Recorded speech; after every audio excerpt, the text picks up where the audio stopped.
Good gateway morning, everyone, and welcome back to Billing Insights, your favorite podcast for medical billing. If you are new here, I'm Taylor, your certified professional billing instructor and your friendly neighborhood EFT fee eradicator. Ooh.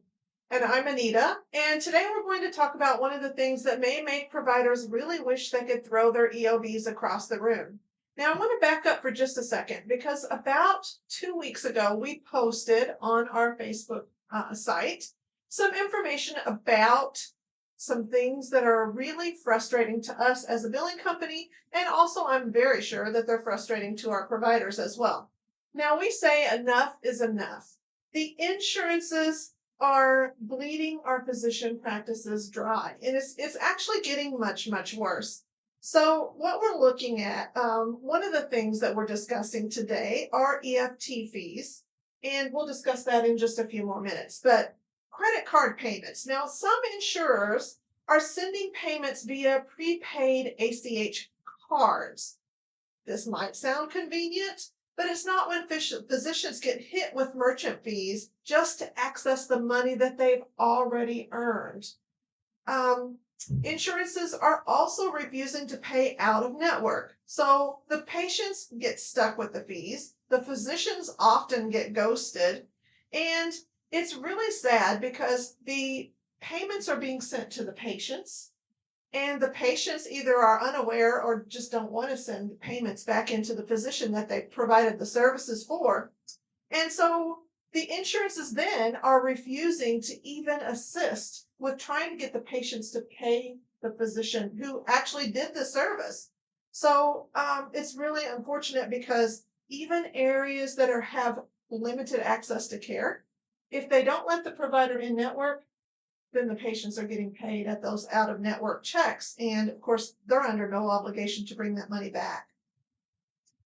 Some new tactics that we've been talking about for a while include auto downcoding. Now, this is when you bill, for instance, a 99214 or even a 99215, and the system auto downcodes to a 3 or a 4 based on whatever random decision that the system makes. And you have to then appeal automatically every time. And it's not just 1 or 2 out of 100. It's increasingly becoming more and more and more. I think I saw something from one of the major insurance companies that said 30% denials out of 100 that have to be appealed every time a claim is sent in. There are some other things which we've talked about before, the prior authorizations. And even with the prior authorization, there's no guarantee that you're going to get payment. So let's be clear. These practices create administrative nightmares for the physician. They tie up the staff and they push already strained clinics even further closer to the line. In our opinion, insurance companies are just betting that the physicians are not going to appeal or complain or do anything. So part of what we want to discuss today is the No Fees for EFTs Act, and we are encouraging all of our providers to talk to Congress and tell them that you want this bill to be passed. So I'll turn this over to Taylor and let her talk a little bit more about the No Fees for EFT Act. Electronic funds transfer, or EFT, should be the simplest thing ever. Insurance companies deposit your payment straight into your bank account. No paper check, no waiting, no problem. But then enter the villains. Dun, dun, dun. Some payers and third-party processors decided to charge providers a fee to get their own money. And it's not just obscure companies. Big payers like Zealous, which processes payments for a ton of smaller insurances, Cigna, and Anthem are all guilty of this. They skim a percentage off your payments just for the convenience of electronic payment. And here's the kicker. If you say fine, don't worry about it, just send me a paper check. Sometimes they mail you that virtual credit card instead that we were just talking about, which you then have to run through your terminal. That's your credit card swiper. And guess what? There's another fee added on for that too. Recently, we've even heard of some payers starting to charge a fee for those paper checks as well. So no matter which option you choose, they're trying to take a bite out of your reimbursement. Yep, and picture this: a provider getting paid $100,000 a month. A 2% EFT fee means $2,000 gone per month. That's $24,000 gone a year just for the privilege of getting paid. That's an employee's salary or a shiny new ultrasound machine down the drain. Very sad. Now, these fees are like death by a thousand cuts, and here's why. They steal revenue from already thin margins, which have been getting worse every year for providers, especially providers in small practices. They're unfair. You, the provider, earns that money. They reduce your choices, forcing you to accept virtual cards or paper checks or pay to get your own money.